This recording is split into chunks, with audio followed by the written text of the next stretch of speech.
आपने सिरसा का जिक्र किया। सिरसा लोकसभा सीट की विधानसभा सीटों का एग्जिट पोल हमारे सामने आ चुका है। हमेशा आपको रोक रहा हूं, एग्जिट पोल एक बार दर्शकों तक दिखा दे, पहुंचा दें कि यहां का सियासी गणित क्या कह रहा है, लोगों की पसंद क्या है, एग्जिट पोल में क्या तस्वीर निकलकर सामने आई। हालांकि सीधा मुकाबला यहां पर दिखाई दे रहा है। सिरसा लोकसभा सीट की 9 विधानसभा सीटों का जिक्र करें तो बीजेपी 3, कांग्रेस 5 और इनेलो बीएसपी गठबंधन 0, जेजेपी एएसपी गठबंधन 0, आम आदमी पार्टी को कुछ नहीं मिल रहा और अदर के खाते में 1 सीट।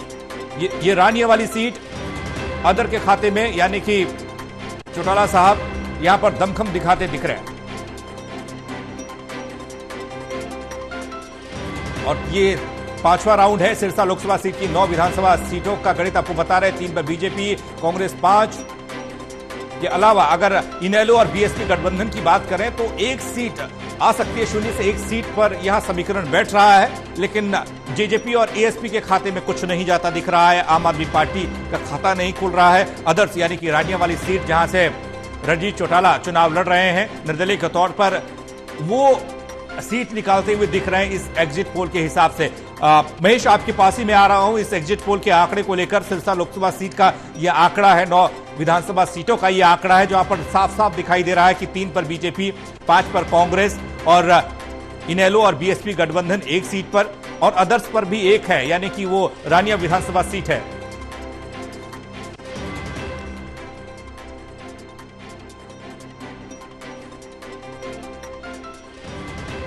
महेश, आप तक आवाज पहुंच रही है? नाम है एग्जिट पोल का, ये माना जा सकता है जादुई। में क्यों कह रहा हूं कि जैसे टिकटों का बंटवारा किया गया और लगातार आए दिन में कार्यक्रम में इसी तरह की बात कहता रहा कि भारतीय जनता पार्टी ने बेहद कमजोर उम्मीदवार वहां पर दिए हैं और यहां पर मैच फिक्सिंग हुई है हलोपा के साथ, गोपाल कांडा की पार्टी के साथ। इसके अलावा अभय सिंह चौटाला की पार्टी इंडियन नेशनल लोकदल और बसपा का जो गठबंधन है वो भारतीय जनता पार्टी के साथ मैच फिक्स कर चुनावी मैदान में उतरा है। अगर मैच फिक्सिंग के बाद भी अगर अभय सिंह चौटाला के खाते में सिर्फ 1 सीट जा रही है तो फिर यह बड़ा खतरा जो है भारतीय जनता पार्टी के लिए भी है, क्योंकि सिरसा से ही सबसे बड़ी उम्मीद यहां पर चुनावी बिसात को लेकर जो कि बिछाई गई थी, जो कि रणनीति तय की गई थी अभय सिंह के साथ चुनावी मैदान में जो सेटलमेंट है वो कहीं ना कहीं सरकार बनाने में भारतीय जनता पार्टी के लिए फायदेमंद साबित हो। लेकिन अगर अभय सिंह चौटाला सिर्फ 1 सीट पर ही, रानिया सीट पर जो है जीत या बढ़त हासिल करते हुए नजर आ रहे हैं, तो फिर बाकी कहां इंडियन नेशनल लोकदल सीटें हासिल कर पाएगा, ये सबसे बड़ा सवाल है। और मुझे लग रहा है कि उम्मीद से काफी कम यहां पर इंडियन नेशनल लोकदल की जो सीट है वो देखने को मिल रही है। और यहां बेहतरीन परफॉर्मेंस मैं कह सकता हूं कि कांग्रेस पार्टी का देखने को मिल रहा है। लगातार हम उस इलाके पर नजर रखे हुए थे, लेकिन इतना नहीं लग रहा था कि जिस तरह की मैच फिक्सिंग और कांग्रेस पार्टी की जिस तरीके की घेराबंदी सिरसा जिले में की गई थी, उसके बाद ये लग रहा था कि कांग्रेस पार्टी शायद जो पूरे हरियाणा प्रदेश में जो कांग्रेस का परफॉर्मेंस देखने को मिलेगा वो सिरसा जिले में शायद नहीं हो, क्योंकि तमाम जो दूसरे राजनीतिक दल हैं वो एकजुटता के साथ चुनाव लड़ने का काम कर रहे हैं। अगर यहां पर भी कांग्रेस पार्टी परफॉर्मेंस दे रही है तो एक अच्छे चुनाव परिणाम की उम्मीद कांग्रेस पार्टी के लिए आप रख सकते हैं। आपके पास आए सिरसा लोकसभा सीट के इन आंकड़ों को लेकर, 9 विधानसभा सीटों का यह आंकड़ा है। सीधा सीधा मतलब यहां साफ तौर पर दिखाई दे रहा है 3 बीजेपी, 5 कांग्रेस, इनेलो बीएसपी गठबंधन 0 से 1 सीट पर आगे है। आ सकती है 1 सीट और एक अदर उराने वाली विधानसभा सीट जहां से रणजीत चौटाला चुनाव लड़ रहे हैं। क्या सियासी समीकरण और क्या कह रहे हैं ये आंकड़े?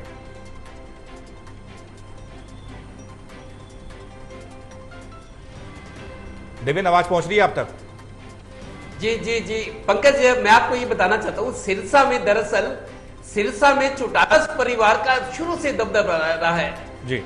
चौधरी देवीलाल यहां से निकले, मुख्यमंत्री बने थे, उप प्रधानमंत्री की कुर्सी तक गए। मैं आपको एक उदाहरण ये देता हूँ, जेजेपी और बीजेपी की जो पिछली सरकार अभी थी, जेजेपी का गठबंधन टूटा है चुनाव होने से पहले ही। बुरे से बुरे वक्त में भी आप देखिए 5 विधायक बने थे सिरसा से चौटाला परिवार से। दुष्यंत चौटाला, उनकी मदर नैना चौटाला, अभय सिंह चौटाला, रंजीत चौटाला जो मंत्री बने और एक दुष्यंत चौटाला जो डिप्टी सीएम बने। मतलब बुरे से बुरे वक्त में जब इंडियन नेशनल लोकदल पार्टी टूट गई, जेजेपी के रूप में 2 पार्टियां बन गई, मतलब तभी आप देखिए सिरसा से चौटाला परिवार के 5 लोग विधायक चुने गए, जिनमें एक डिप्टी सीएम दुष्यंत चौटाला बना और रंजीत चौटाला ऊर्जा मंत्री बने और बाकी इनके कोटे से भी मंत्री बने थे। हालांकि चौटाला परिवार से 5 विधायक बने, लेकिन ये जो आंकड़े दिखा रहे हैं यहां कांग्रेस डोमिनेट करती हुई नजर आ रही है। चौटाला के गढ़ में जो अभी तक चौटाला जितने कमजोर कभी नहीं हुए, जेजेपी के पास कुछ नहीं और इनेलो के पास एक सीट जाती हुई लगी है, वो भी बीएसपी के साथ गठबंधन में। तो आप समझ सकते हैं कि चौटाला परिवार का जो दबदबा था थोड़ा सा कमजोर नजर आ रहा है और कांग्रेस यहां फायदे की स्थिति में नजर आ रही है।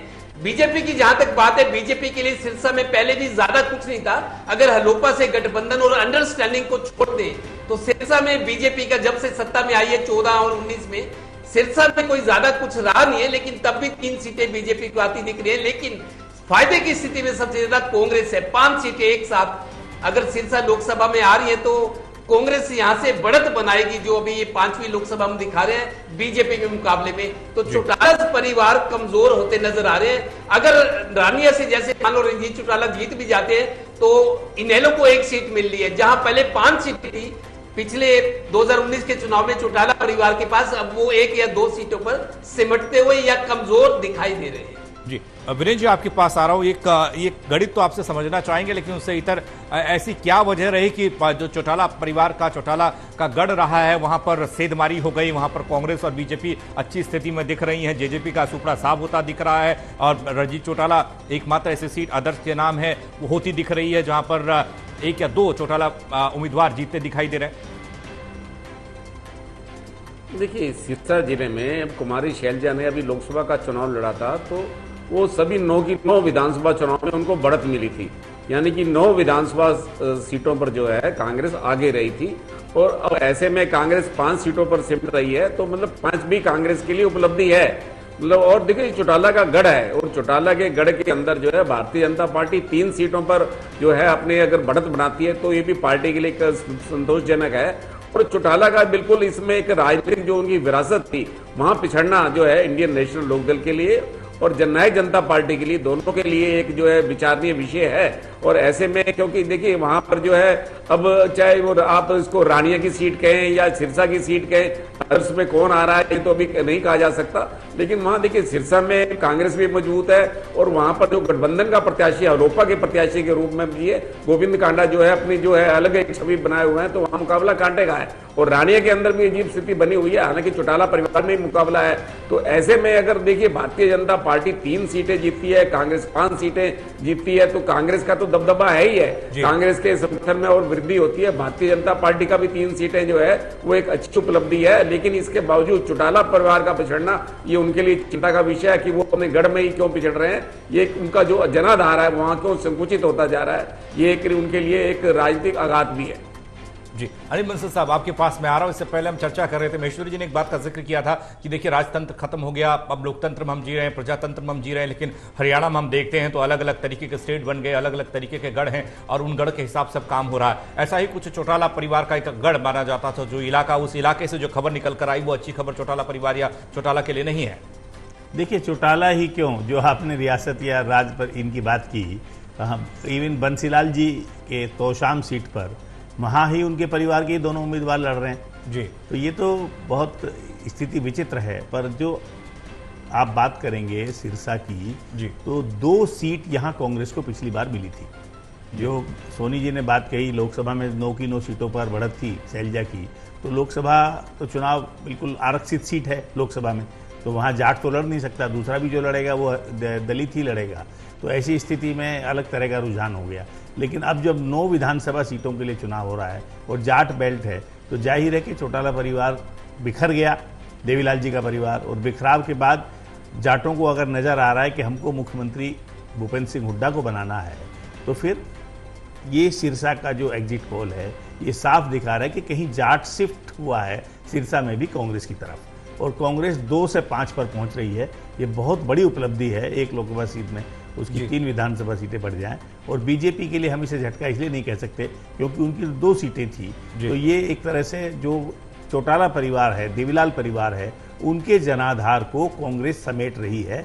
बीजेपी को वो यहाँ ज़्यादा नुकसान, और सोनी जी ने बताया कि सिरसा कोई बीजेपी का पहले से भी गढ़ नहीं रहा, तब भी 2 सीटें उनको मिली थी, और इस बार अगर 2 की जगह 3 आ रही हैं तो बीजेपी के लिए राहत की बात है, या 2 भी वो रिटेन करते हैं तो यहाँ कोई नुकसान बीजेपी को होता हुआ नजर नहीं आ रहा है।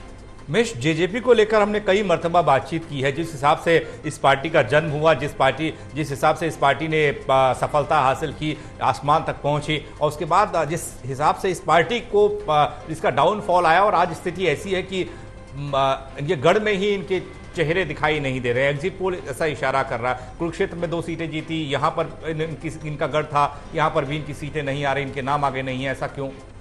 अब खत्म हो चुकी है क्या ये पार्टी?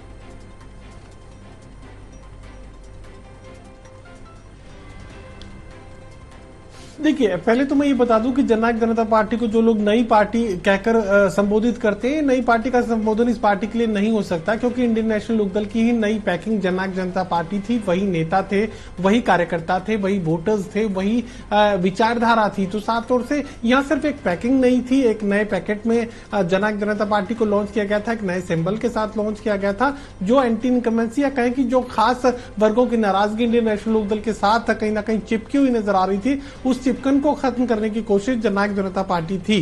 तो ये तो मानकर चलिए कि जननायक जनता पार्टी 3 पीढ़ियों की पार्टी थी, सिर्फ उसका नाम नया था। लेकिन अब ये खत्म क्यों होती हुई नजर आ रही है? दरअसल खत्म होने की वजह किसान आंदोलन है। किसान आंदोलन के दौरान ये सबसे पहले मैं जन्म का जिक्र यहां पर कर लेता हूं।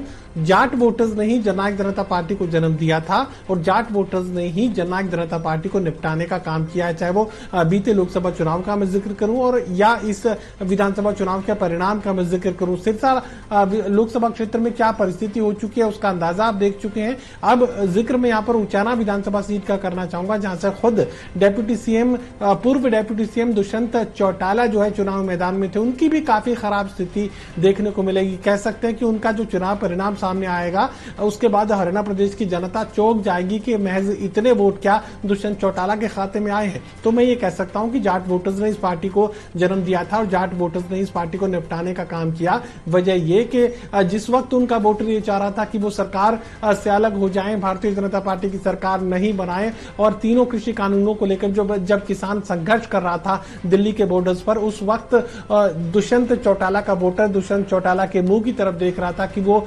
इस्तीफा दें या पार्टी से खुद को, भारतीय जनता पार्टी से खुद को अलग करें और भारतीय जनता पार्टी की सरकार हरियाणा प्रदेश में ना हो। उस वक्त दुष्यंत चौटाला तीनों कृषि कानूनों की बढ़ाई करते हुए नजर आ रहे थे। उस वक्त डॉक्टर अजय सिंह चौटाला ये कह रहे थे कि कभी सुना है क्या कृषि कानून कभी कभी वापस हुआ करता है क्या? इस तरह के जो बयान है वो दिए गए थे। बीमारी जैसा शब्द किसानों के लिए इस्तेमाल कर लिया गया था, तो उसका खामियाजा तो दुष्यंत चौटाला को भुगतना ही था। अब जो कोर वोटर था, जाट वोटर, जिसने जननायक जनता पार्टी को जन्म दिया था, खासा नाराज दुष्यंत चौटाला से है, उनके परिवार से है, और उसका खामियाजा जो है सिरसा लोकसभा सीट में क्या है वो देख चुके हैं। और जिक्र यहाँ, हालांकि जननायक जनता पार्टी का एक अच्छे परफॉर्मेंस की उम्मीद सिरसा जिले से कम पार्टी के लोग रखे हुए थे, वहां कुछ नहीं है। और जिक्र अगर उचाना विधानसभा सीट का करूं तो जब यहां हम सोनीपत लोकसभा सीट का डिस्कशन करेंगे तो उसी का जो पार्ट है वो यहां पर उचाना विधानसभा क्षेत्र है।